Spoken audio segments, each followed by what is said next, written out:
In a time when silence smelled of sewage and prayers clung to the scent of rotting flesh, one girl discovered a power that could bend memory, manipulate desire, and rewrite fate, not with swords, not with spells, but with scent. The year was 1263. The city was Avignon, beautiful, proud, and utterly foul. At first light, the city breathed out its sins, the sharp stench of animal blood from the butchery quarter, the sour waft of sweat from tightly packed homes, the thick, heady aroma of incense pouring from the cathedral's spires, as though trying to push back the smell of decay. Perfume in this world wasn't a luxury, it was armor. This was a world where cleanliness was a dream and disease floated invisible in the air. People didn't just wear scent, they hid behind it. And among them walked a girl named Elyne, who could smell heartbreak, who could smell a lie, who could smell a soul unraveling. Elyne wasn't born with power. She was born with a nose uncannily sensitive, as if the world whispered its truths through aroma just for her. As a child, she would wake before dawn, drawn not by sunlight but by the rustle of lavender outside the apothecary shop her father owned. She didn't understand it at the time, but she was already falling in love with the invisible, with the forgotten, with the ancient language of scent. Her first true encounter came on a day of death. It was market day. A young nobleman had collapsed in the street, struck down by what the priests called the plague of shadows. He died within minutes. Elyne stood close enough to see his body twitch, but what haunted her wasn't the sight, it was the smell. Beneath the odor of fear and sickness, she detected something strange, a sweetness, faint, almost floral. She followed it, like a phantom thread, through the crowd to an old woman crouched near a wall, grinding herbs between her palms. Elyne knelt beside her. "What is that scent?" she asked. The woman looked up, with cataract-blind eyes, and whispered, "It's the perfume of the dying." That night, Elyne couldn't sleep. Her mind reeled not with terror, but with awe. How could something as small, as ephemeral, as a scent outlast the breath of a man? It was then she knew. Perfume was not decoration, it was memory. It was medicine. It was prophecy. Her father didn't understand. To him, perfumes were practical, a way to earn coin, to keep fleas away from clients, to mask the smells of rotting teeth and ulcered flesh. But Elyne saw more. When she blended lavender and basil, she felt peace. When she crushed a rose petal between her fingers, she heard music. When she inhaled frankincense, she dreamed of other lifetimes. The scent didn't just make things smell better. It made her feel awake, alive, tied to something ancient. And then came the procession. It was the feast of the Virgin's Mercy, and the streets filled with hundreds of faithful, cloaked priests swayed with censers spilling sacred smoke.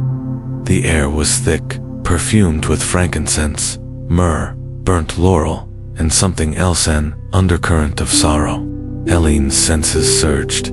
She felt as though she were standing at the edge of a sea, waves of scent crashing over her, pulling her into a history far older than she had imagined. A woman next to her collapsed in ecstasy, crying, clutching at her chest. Elyne understood. It wasn't religion that had touched her.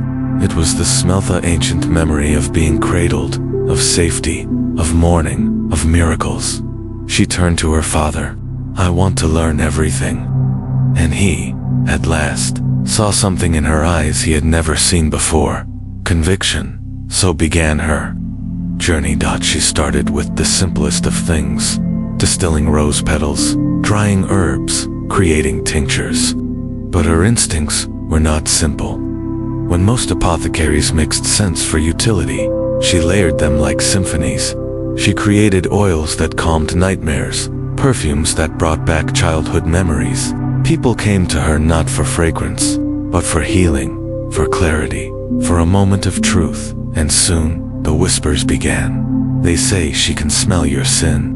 They say her oils can make a man fall in love, or fall into madness. They say she isn't crafting perfume, she's crafting destiny. But Elyne was still just a girl. 17 winters old, hungry for the secrets of the world. And somewhere deep in her bones, she felt something stirring. A pull toward knowledge older than books, toward ingredients older than kingdoms, toward a legacy written not in ink, but in scent. She would go further than any perfumer before her. She would touch the rarest ingredients, cross into forbidden territories, and unlock formulas that had been buried by time. And it would all begin here, with a smell, with a memory, with a death. This is the story of Elyne, the girl who could smell, the truth and the empire of fragrance she would build. Against all odds, in a world that reeked of power and secrets. If this story has sparked something inside you, an emotion, a memory, a whisper you can't quite place, subscribe to this channel. It's the best way to support this journey and ensure we can continue uncovering lost worlds. One story at a time. Now, here's a little challenge for you. Which of the following ingredients was historically used in medieval perfume to make the scent last longer? A. Crushed apple blossoms. B. Musk from the gland of a deer. Drop your answer in the comments, A or B. Let's see who among you has the nose for history. The gardens lay just beyond the walls of the Benedictine Abbey of St. Ruff, cradled in a silence so complete it felt sacred. Elyne stood at the edge of the high hedge, heart pounding not from fear, but anticipation. This place, forbidden to the general public, pulsed with something alive, something ancient. It wasn't merely a garden, it was a library of the earth, each plant a sentence, each flower a secret. She had heard whispers of this place since she was a child. The monks of St. Ruff were not only keepers of scripture, but custodians of nature's apothecary. Behind their cloisters, they grew herbs not found in any city stall. Golden marigold glowing under morning mist, stalks of angelica that bent gently as though bowing to the sky, and thick lavender bushes that quivered with bees humming like tiny priests in morning prayer. Elyne hadn't come to steal. She came to understand. Brother Theophilus found her there, hands gently cupped around a sprig of lemon balm. He didn't scold her. He simply said, "You can't learn the secrets of scent by breaking into a garden, but if you help me prune the chamomile beds, I'll show you where the violets hide." That was how her apprenticeship began. Every morning, before the sun dried the dew, Elyne walked the stone path to the abbey. Brother Theophilus, a man of few words and infinite patience, taught her not just the names of the plants, but their personalities. "Basil is loyal," he said once, holding a sprig to her nose. "It will ground even the most rebellious scent. But jasmine is vain. It wants to be the star. Treat it with reverence, or it will drown everything else." They harvested everything with intention. Not all lavender smelled the same, and not all rosemary belonged in perfume. They picked according to the season, the time of day, even the mood of the weather. A rose harvested under a cloudy sky smells different than one picked under sunlight, he told her, because the plant knows, it remembers. It was in these gardens that Elyne first encountered bergamot, the sharp citrusy leaf from a rare Mediterranean shrub. Its scent was a paradox, both invigorating and calming. She crushed a leaf between her fingers and inhaled, and her mind cleared in a way that startled her. She would later use it in her claret blend, worn by midwives, during difficult labors to steady the nerves and focus the mind. But the garden wasn't only about function, it was about reverence. The monks treated each plant as divine. They recited blessings as they clipped thyme. They murmured psalms as they distilled rosemary into oil. And in that atmosphere of quiet devotion, Elyne's own understanding deepened. Scent wasn't simply smell. It was presence. One afternoon, Brother Theophilus handed her a small vial filled with oil from wild rose. "This came from a rose bush that grew from the grave of a child," he said quietly. "The mother visited it every day. You can feel that grief in the scent, sweet, yes, but heavy. Elyne dabbed it on her wrist and closed her eyes. The rose didn't make her feel uplifted, it made her feel human. She remembered the funeral of her uncle, the smell of damp earth and clove, her mother's silence for days afterward. Scent, she realized, didn't have to make people feel good. Sometimes it was meant to make them feel truth. Not all of her learning took place within abbey walls. Elyne began to visit the farmers' markets at dawn, bartering with herbalists and old village wives who had their own kind of wisdom. One woman showed her how to sun-dry sage leaves in bundles wrapped in linen, preserving the scent longer than any glass vial. Another gave her a clutch of elderflower, telling her, "Boil it with a prayer, and it'll make sorrow flee." Elyne documented everything. Her father gifted her a thick-bound journal with blank pages, and by the end of that summer, it was filled with her notes, scent profiles, oil ratios, combinations that hummed in harmony or clashed like storm and fire. But more than that, she recorded memories. The way the garden smelled after a storm, the weight of ylang ylang on her skin, the strange comfort of fennel and crushed chamomile at dusk. Then there were the imported treasures. Madame Marie, the reclusive noblewoman who had once served in Eleanor of Aquitaine's court, lived in a crumbling manor on the outskirts of Avignon. Most villagers thought her mad. Elyne, however, saw something else: a woman who had escaped the gilded cage of politics to embrace solitude and scent. Elyne sought her out. Almery welcomed her with a raised brow and a challenge. "Make me remember my childhood with just 3 ingredients." Elyne took a day to consider, then returned with a blend of sweet orange peel, rose petals, and honey-infused thyme. Almery closed her eyes and wept. In return, Almery taught her the elusive art of enfleurage, drawing scent from delicate flowers using animal fat spread on glass plates. It was slow, laborious, and fragile, but it was the only way to capture the perfume of blooms like tuberose, which died too quickly under heat. Elyne loved it. She described the process in her journal as whispering to the soul of the flower, until it agrees to stay. The bond between them grew. Almery showed her rare imported ingredients: cinnamon bark from Ceylon, clove buds from Zanzibar, and saffron threads, more precious than gold. They experimented together, creating complex accords that told stories. A scent for mourning, a scent for healing, even a scent that mimicked the cold metallic sharpness of regret. And one day, Elyne created her first signature blend. She called it Primavera. It began with the crispness of bergamot and mint, opened into a heart of lavender and crushed violet, and finished with a base of aged cedar and wild honey. She wore it the day she walked into the perfume market with her head high and her satchel full of dreams.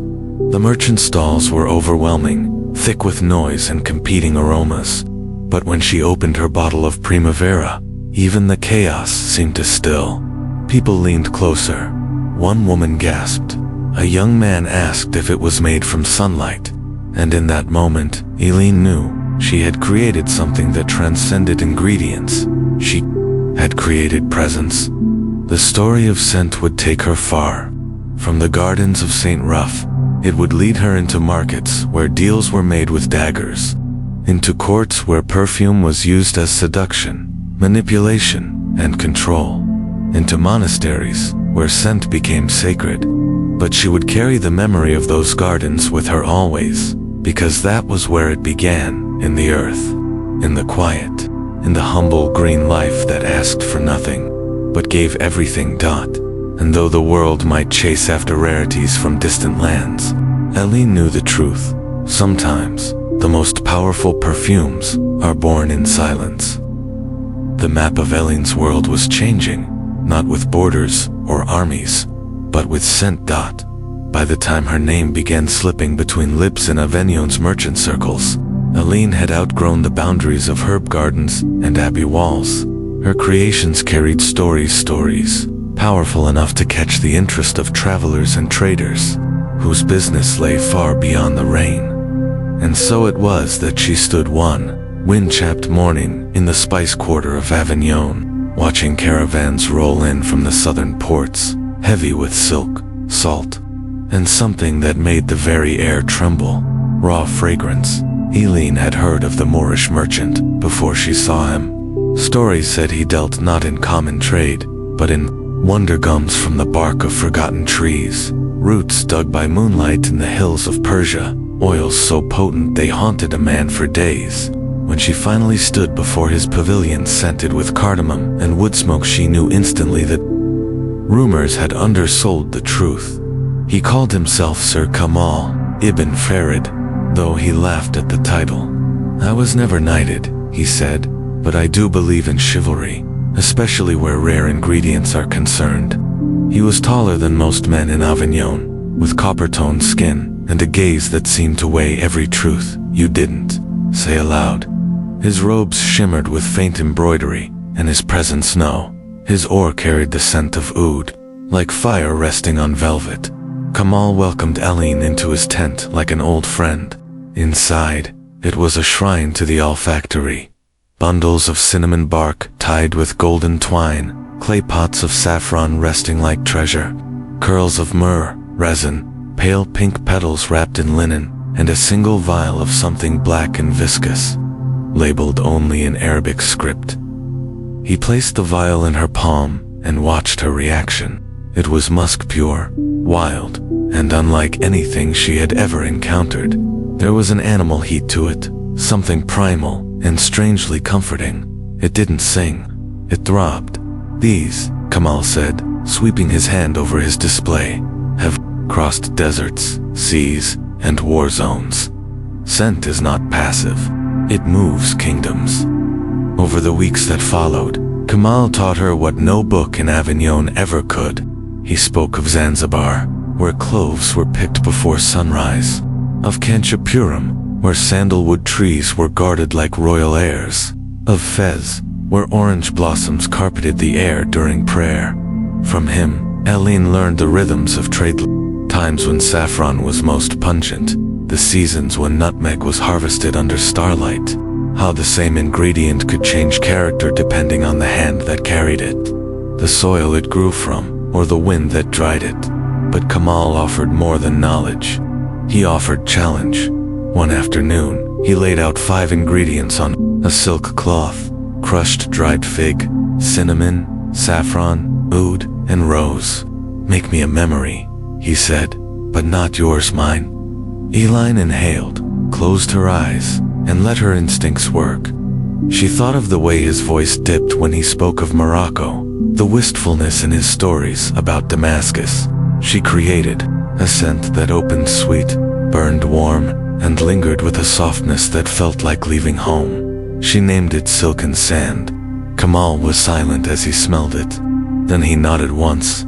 "You could sell this to a sultan," he said, "but don't keep it. It's yours." He wasn't wrong about the dangers of such power.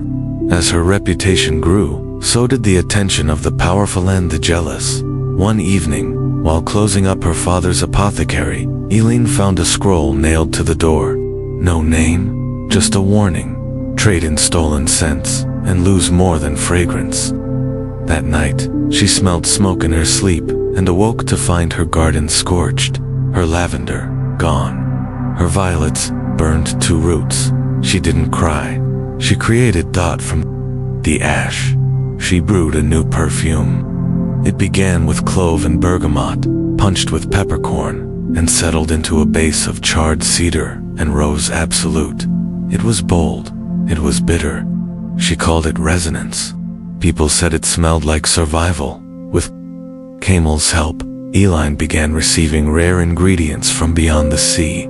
Not just saffron or cardamom, but blue lotus from the Nile, patchouli from Java, and benzoin from the forests of Siam. Each new ingredient felt like a page torn from a hidden scripture, and she studied them all. The world was in her bottles. Know its hope, its danger, its sacrifice. But Kamal also taught her restraint. "You cannot use every wonder in one bottle," he said. "A story must have silence between its lines." So she learned to edit. She stopped chasing exoticism for its own sake. Instead, She blended the rare with the familiar, French lavender with Arabian myrrh, Provençal rosemary with Yemeni frankincense, creating bridges between worlds. Her perfumes no longer just smelled beautiful. They told tales of travel, longing, war, and peace. Eventually, Kamal prepared to leave, bound for Constantinople. On their last walk together along the Rhine, he handed her a sealed box. "Open it when you forget who you are," he said. Elyne didn't open it for years. Instead, she poured herself into creation. Her blends became known as maps for the soul. Nobles ordered them in secrecy. Priests requested them in ceremony. A traveling actor once wore her scent during a performance, and the crowd wept, not knowing why, but her fame came at a price. The Saffron Guild of Barcelona summoned her for inquiry, suspicious of her influence. Guild laws forbade any unlicensed woman from trading in foreign spices or perfumes at scale. They called her a witch, a fraud, a manipulator of sense and reason. She arrived at the Inquisition wearing silken sand. They couldn't stop breathing. She walked free. From then on, Elyne guarded her formulas, not with locks, but with trust. She began marking her journals, not with ingredients, but with feelings. This blend is the ache of watching someone leave. This oil smells like a secret kept too long. This tincture like the breath before confession. And somewhere, within her growing empire, between the rows of drying petals and vials lined like soldiers, she placed Kamal's box, unopened, but cherished. Years later, she would return to it, in a time of loss. Inside was a vial, no label, no letter, just a smell, dry fig rose, and the warmth of a desert night, silken sand. The perfume she had made for someone else, but that had always been her own. Elyne now knew. The rarest spice was not saffron, nor cinnamon. It was connection, the invisible thread between lives and lands, carried in scent across oceans and through time. The truth about beauty, Elyne would come to learn, was that it often wore the face of contradiction. By now her name was known well beyond the walled city of Avignon. Her perfumes were smuggled into courtrooms in Milan, whispered about in markets, from Barcelona to Marseille. But as her access to rare ingredients widened, so too did the nature of her questions. She had mastered florals, roots, spices. Her work had traveled with saffron caravans and sailed with bergamot barrels. Yet one elusive realm remained, one whispered about with reverence and revulsion in equal measure: animalic scent. The first time Elyne held a vial of civet, she recoiled. It was sharp, almost rotten, a scent so raw it made her question if it had any place in her world. And yet, underneath the sour top note was something hauntingly warm, like the skin of a lover after laughter, or the memory of night air trapped in silk sheets.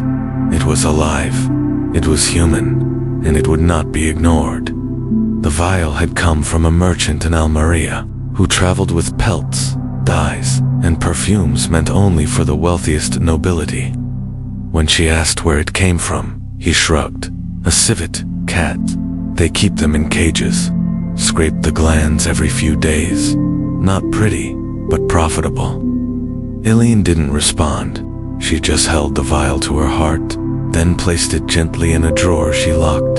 It was the beginning of a new kind of questioning. Later came musk, smuggled through Venice in tiny glass ampules, so potent that one drop could scent an entire chamber for days.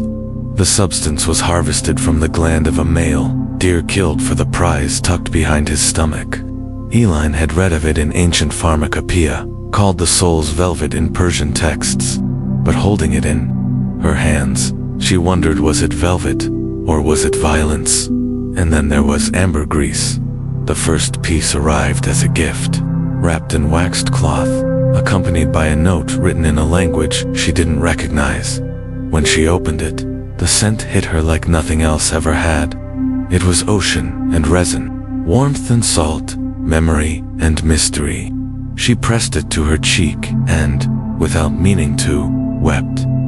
Later she learned it came from the belly of a whale expelled aged by sea and sun, then collected from the shores of the Atlantic by those lucky or desperate enough to search. Each of these substances had something floral ingredients did not. Contradiction. They were born in suffering and transformed into something exquisite.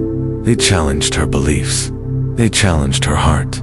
Elyne was no stranger to the weight of creation. She had always known that every perfume told a story, and not all stories were soft. But the more she studied these animalic ingredients, the more she realized their value wasn't just olfactory, was philosophical. They were base notes, the foundation, the lasting impression. And so she began to experiment, carefully, ethically, if such a word could live in this world of compromise. She used a droplet of civet in a batch of her lavender blend. What had once been light and delicate now had depth, even sensuality. She blended ambergris into her rose accord, and the flower stopped smelling like springtime. It now smelled like longing, and musk, when diluted to near invisibility, became the breath of the skin itself. Her perfumes no longer wore masks. They felt alive, but not everyone understood. Marta of Marseille, a fellow herbalist and early ally, arrived at her workshop one afternoon, with tear-streaked cheeks and fury in her eyes. "We are daughters of the earth," she said, "not butchers." Elyne didn't answer. She simply took Marta's hand, uncorked a vial, and let her smell what she had created, a blend called velour, rich with damask rosé, and a trace of civet. Marta didn't speak for a full minute. Then she whispered, "It smells like grief, like love that won't let go." Elyne nodded. "Yes, because it is." She never claimed to justify the pain behind these ingredients, but she also never denied it. Instead, she approached them with reverence, using them sparingly, only when the story she needed to tell required that kind of honesty. There was something sacred in that. She began marking her animalic formulas, not just with ingredient lists, but with intention, for mourning what cannot be buried, or to forgive what must not be forgotten. Clients responded with letters, some grateful, others disturbed. One noblewoman sent a bottle of tears in reply, saying Elyne's perfume had returned the scent of her late husband's skin. A young knight confessed he wore her blend before battle because it smelled like the mother he'd never met, and Elyne began to see something else. These ingredients weren't merely exotic, they were human. They bore our contradictions, our desire for beauty born of pain, our longing to feel everything, even what hurts. The animal world, brutal and strange, had always been part of us. To deny it was to deny something essential. Still, she set boundaries. She refused to buy from hunters. She worked only with merchants who gathered from nature's excess, not its wounds. She paid double to those who harvested ethically, and she destroyed every vial that reeked of cruelty. Her reputation took a hit. Some clients called her idealistic, others called her a hypocrite. She didn't care. She was building something bigger than business. Her most controversial creation came during a year of drought. The gardens had withered, the bees had vanished, and the lavender refused to bloom. Desperate, she turned inward. She opened her old journals, reread her dreams, and faced the shadows within her. The result was a perfume called Thorns. It smelled like darkness, salt, regret, smoke. It opened with sharp galbanum, pierced through with civet, anchored by musk, softened only by a whisper of orris root. It was not pretty, it was not soft, but it was honest, and it sold out within weeks, because even in a world chasing comfort, there are those who long for truth. One night, as she walked the perimeter of her workshop garden scorched by sun, waiting for rain, she thought of Kamal, of Brother Theophilus, of Madame Elm. Each had taught her something about beauty, but none had prepared her for this, that sometimes the most beautiful things are not those that bloom, but those that endure. She looked up at the stars, breathed in the faint scent of ash and civet, still clinging to her skin, and whispered a prayer, not for purity, but for balance, and in that moment, she understood that the story of scent like life itself was never simple. It was layered, complex, at times cruel, always sacred. It was a world of beasts and beauty, and she would not turn away. There are things one can learn from gardens, from herbs, from books, and from time. But there are other things deeper, stranger things that can only be learned in shadow. Elyne found herself standing at the edge of one such shadow, in the alleyways of Venice, beneath the weight of sea mist and the scent of salt-mossed wood. She had come chasing a whisper, a name scribbled into the margin of a forgotten apothecary ledger, a scent that lingered in an unopened letter from a merchant who had died mysteriously at sea. The name was Aurelio. No titles, no lineage, just the word Aurelio. He was said to be a perfumer, or an alchemist, or a madman, depending on who you asked. When she finally found him, it was not in a marketplace or noble hall, but in a crumbling stone building draped in ivy and secrecy. The door was unmarked. The air around it smelled like scorched metal, amber resin, and something else, something unplaceable. It made her stomach twist with unease and curiosity. He answered her knock without surprise, as though he had been expecting her 4 years. Master Aurelio was tall and gaunt, his beard streaked with silver, his hands covered in fine burns and ink. He moved like a man who heard a different clock than the rest of the world, and when he spoke, it was with the gravity of someone who had tasted both madness and divinity. "I have seen scent awaken the dead," he said. "I have watched it summon memory from those who had none. I have even seen it drive a man to murder. Tell me, girl, what is it you wish from this world of ghosts?" Elyne didn't flinch. "I want to know how to speak with it, not with flowers, with fire." A workshop was unlike anything she had ever seen. It pulsed with a strange life, flasks suspended over blue flames, copper stills hissing softly, glass tubes winding like serpents across ancient stone benches. The air smelled of jasmine cooked too long, of iron, of citrus, turned bitter, but beneath it all was something pure, something sacred, the birth of fragrance. Aurelio taught with riddles. He made her distill oil until her fingers blistered. He showed her how the same petal, macerated at different temperatures, would yield not just different smells, but entirely different moods. "Heat is memory," he said. "Water is truth. Oil is desire. Together, they do not just reveal a scent, they extract a soul." Elyne learned the secrets of maceration, soaking botanicals in oil or wine or even milk, until they surrendered their essence. She learned enfleurage more deeply, working not just with flowers but with resins, leaves, even stone. But the true heart of the workshop was the alembic, the still. Aurelio's stills were handmade, sculpted from copper and sealed with wax.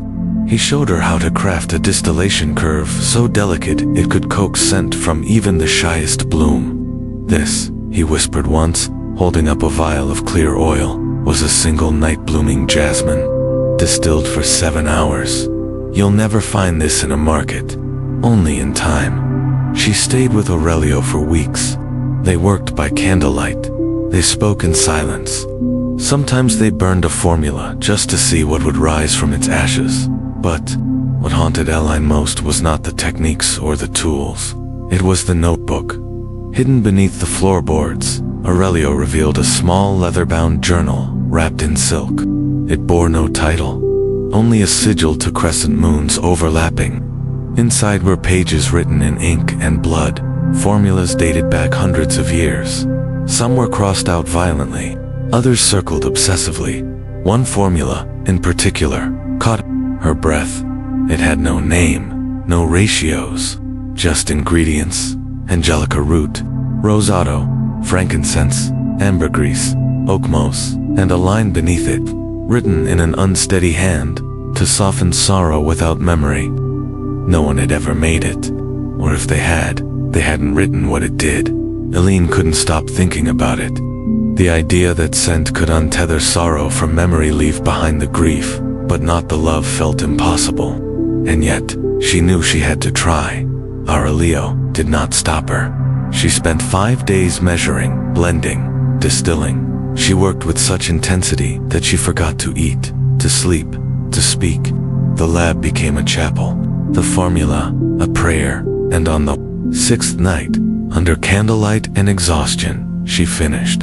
The perfume was faint, so faint it was nearly air, but it shimmered with something living. She dabbed it on her wrist, inhaled deeply on, for the first time in years, remembered her mother's laugh, without tears, just the sound, just the warmth. She named it Sparrow. Aurelio watched her silently. Then he opened a drawer and pulled out a faded page, an identical formula written decades ago.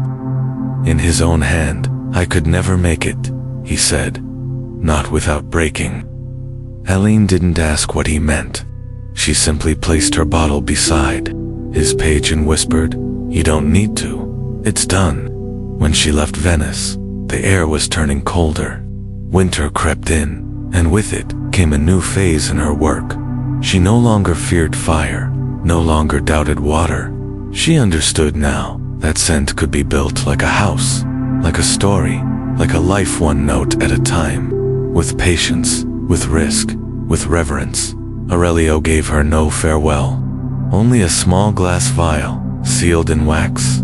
"If you ever lose your way," he said, "burn this. Let it tell you what remains." Back in Avignon, she reopened her father's workshop, transformed now into something grander, stranger. She hung copper stills beside drying roses. She carved distillation symbols into the stone walls. She kept Aurelio's notebook locked in her drawer, not to copy, but to remember. Her perfumes shifted. They smelled less like gardens and more like dreams, less like sunlight and more like memory. People said they couldn't describe them, that they made them feel like they were floating, or remembering something they had never lived, or standing at the edge of something beautiful and terrible at once. Elyne had finally learned to speak the language of fire and water, and in doing so, she had discovered something more powerful than beauty. She had found truth. The bells of Strasbourg rang with a weight that made the very air tremble. It wasn't just their sound, it was what they carried: faith, fear, longing. Elyne stood beneath the spires of the cathedral, the stone cold beneath her boots, watching pilgrims move like rivers toward the sanctuary. Some hobbled, others wept, a few smiled like they knew something no one else did. All of them carried something invisible yet heavy, a desire to be seen, to be healed, to be held by the divine. And that was why she had been summoned. The church had always wielded scent like a weapon and a sacrament. From the burning of frankincense to the anointing oils pressed onto the brows of kings and corpses, fragrance had long been considered the bridge between heaven and earth. It reached where words could not, softened where logic hardened. It was not mere ritual. It was invitation. It was presence. Elyne had known this since childhood, since that first feast procession in Avignon, where incense had made a woman collapse in rapture. But this was different. This was her being asked to create a sacred scent, not for commerce, not for luxury, but for God. The bishop's letter had been precise. The fragrance was to be used in the feast of Saint Odelia, the blind daughter of nobility turned miracle healer, whose name had become legend in the Alsace region. Every year, pilgrims traveled for miles to touch the relics, to bathe in her spring, to ask for vision, physical or spiritual. This year, they wanted a new element. They wanted scent. Elyne didn't answer immediately. She walked the cloisters, sat in the pews long after the monks had gone to sleep, listened to the silence of the stones, and slowly, the formula began to come to her, not through logic, but through sensation. She remembered the way the monastery gardens smelled before dawn, dew on sage leaves, the faint musk of beeswax candles that had burned through the night. She thought of the brittle scent of old parchment, the faint rosewater used to wash the altar cloths, the smoke of cedarwood in funerary processions. These weren't luxury notes. They weren't fashionable. but they were true. And truth, Elyne knew, was the holiest thing of all. She began with Angelica root used for centuries as a protector, a cleanser. Its scent was earthy, slightly bitter, with a sharpness that cleared the mind. To that, she added white lily for purity, a note that spoke in whispers, not declarations. Then frankincense, burned low and slow, grounding everything in sacredness. A touch of cedar for stability, and last, a single drop of labdanum sweet and shadowy, the smell of the unknown. When she finished, she placed the bottle on the altar and waited. The following day, as the priests opened the cathedral to the pilgrims, she anointed the entrance arch with the oil. No one noticed at first, but as the sun rose and the choir began to sing, a hush fell. The scent seemed to gather like mist, weaving through the nave, curling around the statues, sinking into the stone itself. People began to cry, not out of sadness, but something else released, as if something inside them had been uncaned. Later, during the laying on of hands, a woman with bandaged eyes clutched the bishop's robe and whispered that she had seen light not with her eyes, but behind them. The bishop called it divine. Elyne said nothing. She returned to Avignon, changed after Strasbourg. Word spread. Not about the perfume, no one could describe it, but about what it did. Monasteries began writing. Convents asked for versions tailored for prayer, for mourning, for the silence before dawn. Elyne began to explore scent not just as a bridge between body and spirit, but as a mirror of the sacred moments that stitched life together. She crafted oils for confession, myrrh, basil, lemon balm, to create a space for truth. She made incense blends for funeral rites, grounding them in vetiver and rosewood to offer comfort without denial. One of her most intimate projects came from a silent order of nuns who wished for a scent that could accompany their hours of contemplation. Elyne stayed with them for 3 days, saying nothing, simply breathing. The result was silencia, a scent built on blue chamomile, sandalwood, and dried sage. It didn't bloom, it hovered, it hushed. Some accused her of witchcraft. A monk from Lyon wrote a denunciation, claiming her perfumes stirred emotional hysteria and blurred the line between human and divine experience. He warned that the church was becoming too enamored with sensation. Elyne wrote no defense. She didn't need to. The sisters wrote for her, speaking of how scent helped them center, helped them listen, helped them feel in time. Elyne's sacred scents were no longer confined to churches. Midwives used them during childbirth. Grieving families anointed doorways with them after loss. A young knight carried a vial into battle, saying it reminded him of what he hoped to return to. She wasn't creating magic, she was creating memory. One day, she received a letter from a woman in Rome, a healer who worked with the poor.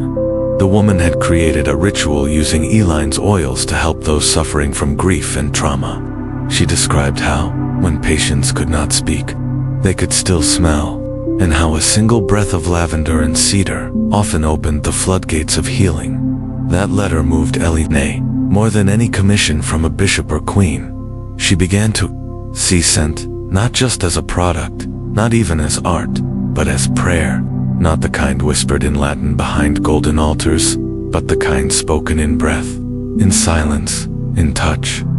One evening, as she sat alone in her studio, she blended a scent with no formula, no name. It was for no one. It was not meant to be sold, or worn, or bottled.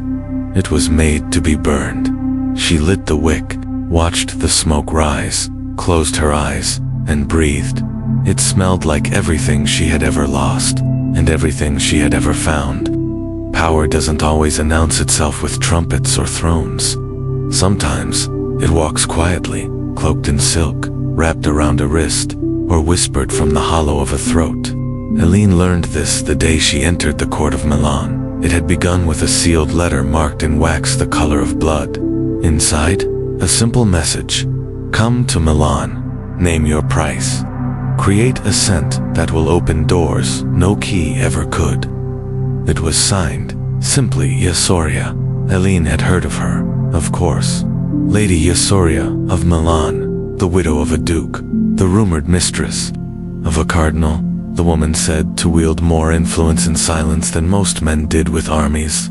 A woman whose presence was described not in words, but in centorange blossom and steel, rose and venom. She arrived at the court in a winter storm, snow dusting the marble steps like sugar.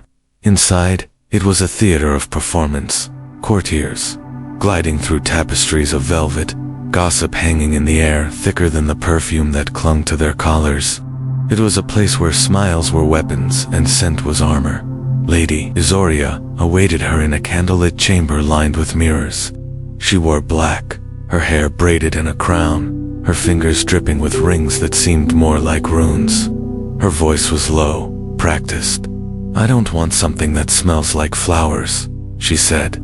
"I want something that smells like ambition, something that leaves a trace after I leave the room, something that tells the man I'm about to conquer exactly what he's about to lose." Elyne studied her carefully. This wasn't vanity. This was strategy. Over the next few days, she watched Yosoria move through the court. She listened to the stories of suitors turned away, of alliances built with glances, of rumors that she was negotiating a marriage not for love, but leverage. The man, the Duke of Bavaria, a decision that could shift the balance of power in Northern Europe. Elyne returned to her chamber and worked through the night. She began with Black Orchid, not for its rarity, but for its contradiction. Dark, floral, seductive, defiant. She layered it with clove for heat, patchouli for gravity, and a rare Persian rose that bloomed not in spring, but in winter. The base note was amber and civet, restrained but unmistakably carnal. She named it Nocturne. When Yosoria smelled it, she didn't speak. She simply closed her eyes and smiled. At the masquerade ball held days later, Yosoria wore Nocturne. She descended the staircase like dusk, falling across a battlefield. The Duke turned the moment she entered.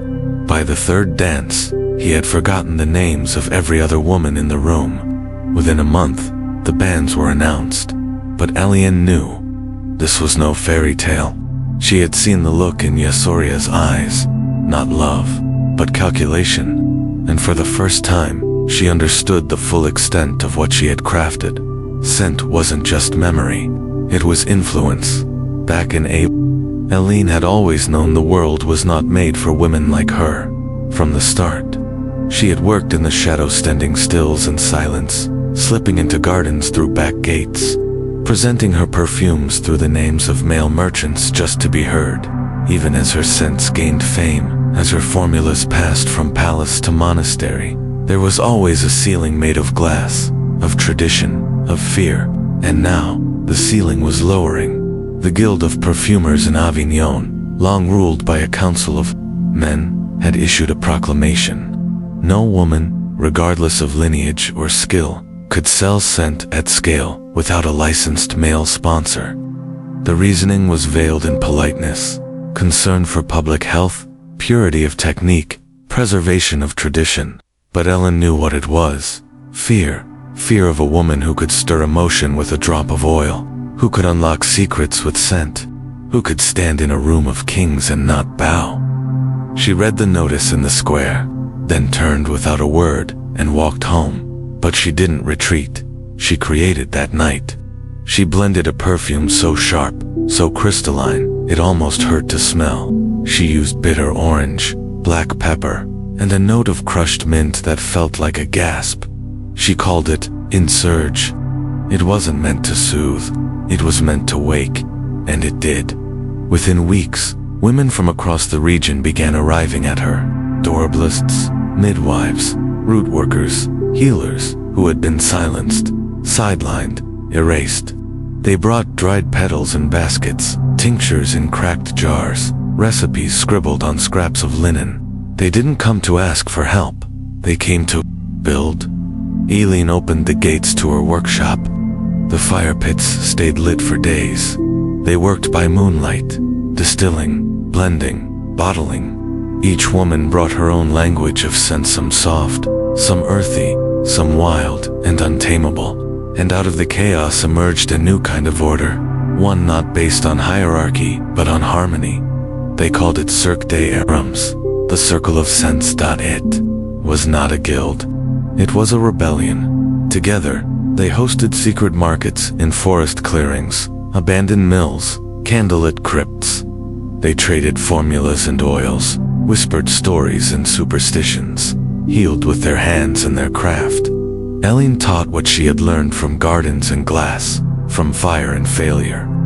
In return, she learned things no book had ever taught her: how to calm a child's fever with rosemary smoke, how to wrap grief in sage and thyme, how to blend yarrow with rose hips to mend a broken heart.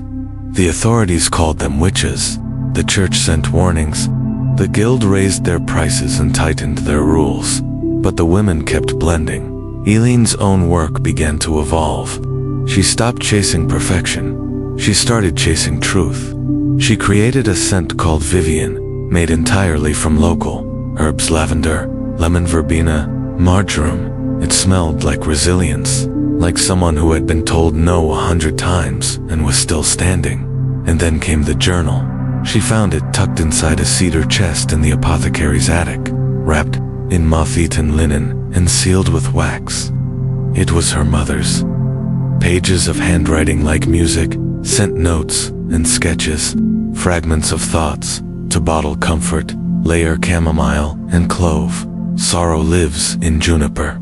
My dream, a perfume that tells a life. Elyne read the journal in a single night, her hands trembling. She hadn't known her mother had blended scent. She hadn't known how much of her own instinct was inherited, passed not through blood, but breath. She decided to finish what her mother had started. The idea was simple, but impossibly ambitious: to create a perfume that told the story of a woman's life. Not one woman, but every woman. A fragrance that moved through time, through experience. She began with top notes of bergamot and mint, bright, sharp, full of promise. Childhood, the heart was rose and vanilla soft, romantic, brave. Adulthood, the base was myrrh, oak moss, and sandalwood, deep, grounded, quietly powerful. Wisdom. She called it Vita. When she unveiled it at the circle's midsummer gathering, there was silence, then tears, then applause. One woman whispered, "It smells like remembering who I was before the world told me who to be." Elyne didn't cry, but that night, as she walked through the lavender fields alone, she felt something she hadn't felt in years: peace. She had never wanted to rule the world of perfume. She had only wanted to change it. And now, she was. Not with force, not with title, but with scent, with story. With a dream that refused to die. The scent hit her before she even opened the box. It was faint, barely perceptible, yet unmistakably alive. Something floral, yes, but layered beneath was warmth.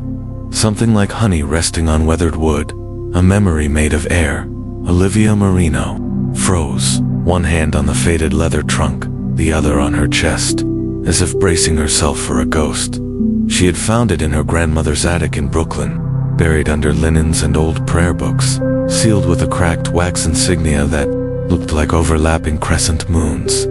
She wasn't sure what compelled her to open it, but as a perfumer, modern, scientific, trained in every lab from Grasse to Tokyo, she knew enough to recognize reverence when it found her. Inside was a collection that made her breath catch. Glass vials wrapped in linen, a worn book with pages like parchment, pressed petals between the margins, and a single bottle, cloudy with age, labeled in faded ink. Vita. Olivia stared at it for a long time, unable to explain the tremble in her hands. She hadn't cried when her grandmother passed.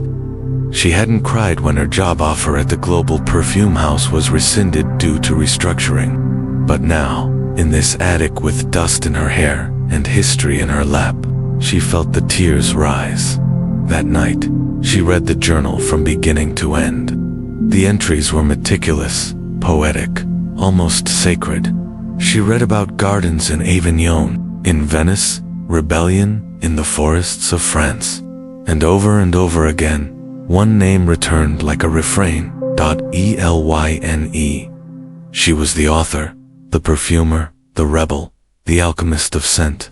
And somehow through blood, or chance, or grace, she was Olivia's ancestor. There were no records of her in perfume textbooks.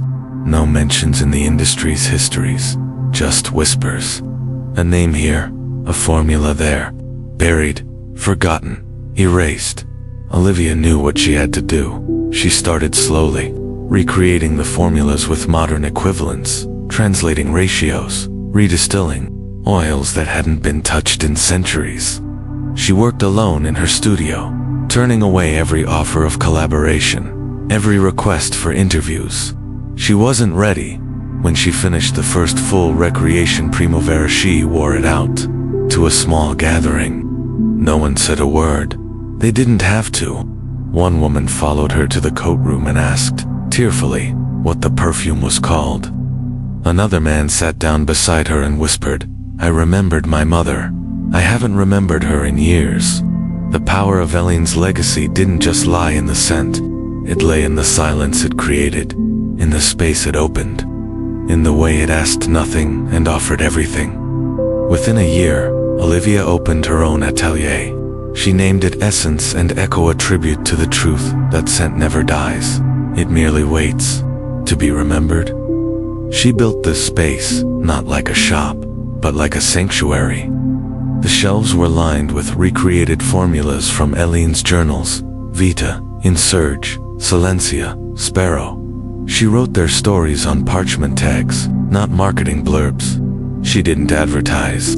She didn't ship, and still, they came from all over the world. People made their way to the studio tucked between a florist and a record store in a quiet Brooklyn street. They came not to buy, but to feel, to remember, to reconnect. Artists wore her scents to openings. Nurses wore them after night shifts.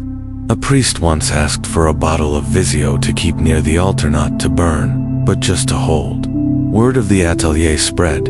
A journalist tried to do a feature, but Olivia declined. This isn't a brand, she said. It's a bridge. One evening, she held an event called Sense of the Past, a quiet installation, with no music, no speeches. Just a table with Elyne's blends, and a single invitation. Smell and stay as long as you need. She didn't expect the lines down the block. The most powerful moment came when an elderly woman, hair silver, hands trembling, picked up a bottle of velour, pressed it to her wrist, and broke into quiet sobs. This smells like the way my wife used to look at me, she whispered. Before the end, before the forgetting. Olivia didn't ask questions.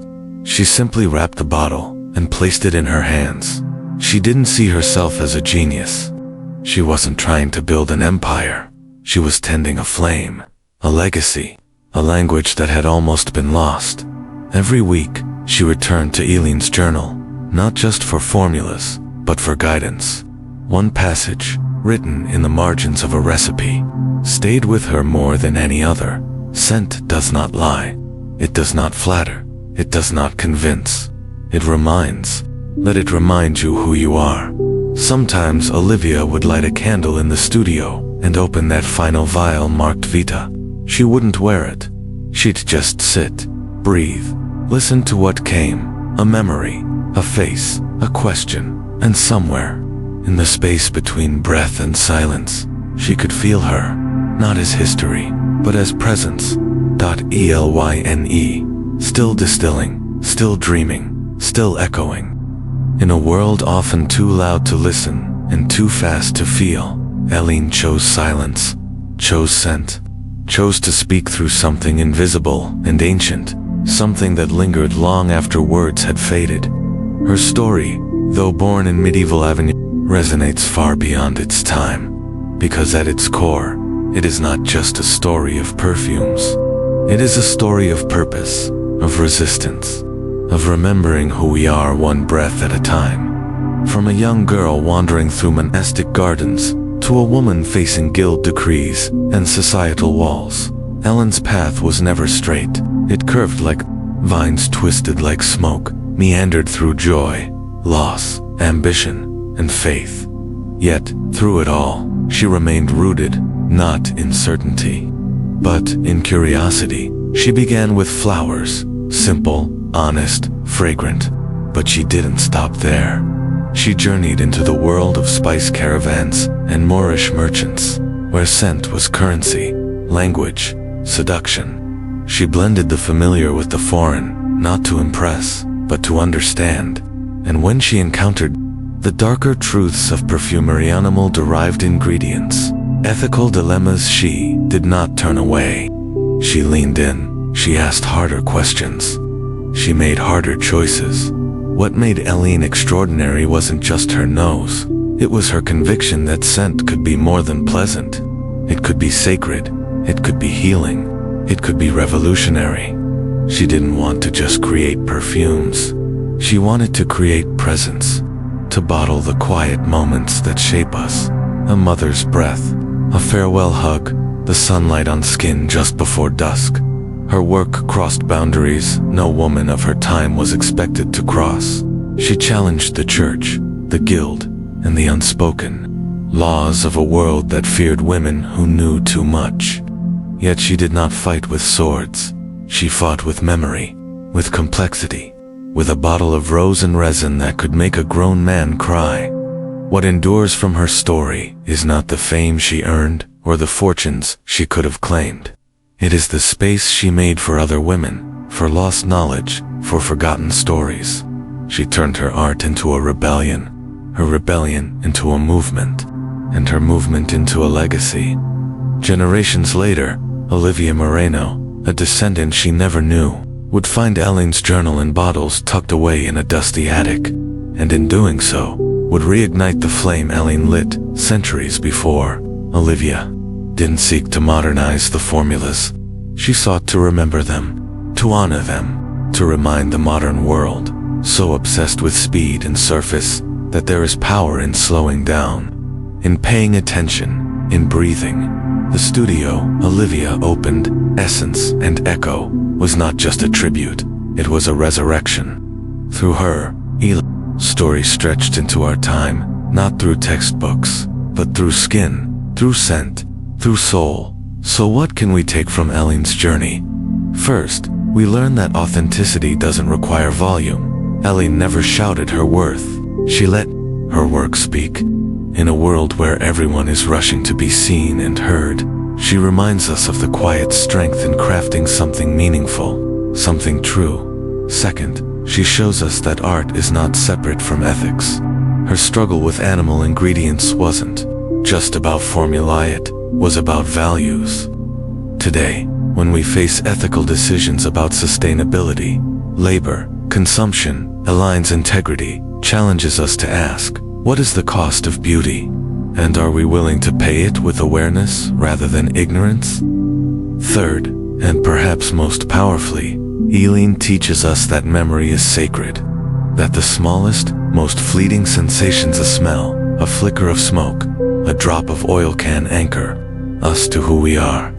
In a time when many of us feel disconnected, burnt out, lost in scrolls and screens, Elyne's devotion to presence calls us home. You don't need to be a perfumer to follow her path. You only need to listen, to slow down, to ask yourself, what is the scent of your story? What would it smell like to bottle your childhood, your greatest triumph, your quietest sorrow? What memories have you forgotten, not because they left, but because the world grew too loud to hear them? Let Elyne's story be a guide. Let her courage to create without permission inspire you to do the same. Let her reverence for detail encourage you to stop, smell, reflect. Let her in gentleness remind you that change doesn't always come with fire. Sometimes it comes in the form of a single drop, a quiet choice, a steady hand. And now, I'd love to hear from you. What part of Elyne's journey moved you the most? Was it her quiet defiance, her devotion to craft, her ability to blend past and present? Comment below. A. Her courage to challenge power through Scent be her dedication to preserving memory and meaning. Your voice matters, not just to this story but to every story we'll tell together. If Elyne's legacy has stirred something in you, if her resilience, her artistry, her flame has lit even a small spark in your own heart, I ask you to subscribe to this channel. Your support gives us the strength to keep digging, keep honoring, and keep bringing you powerful, forgotten stories like this, stories that matter not because they're loud, but because they're true. Thank you for breathing with us, and until next time, stay curious, stay kind, and remember, scent never lies.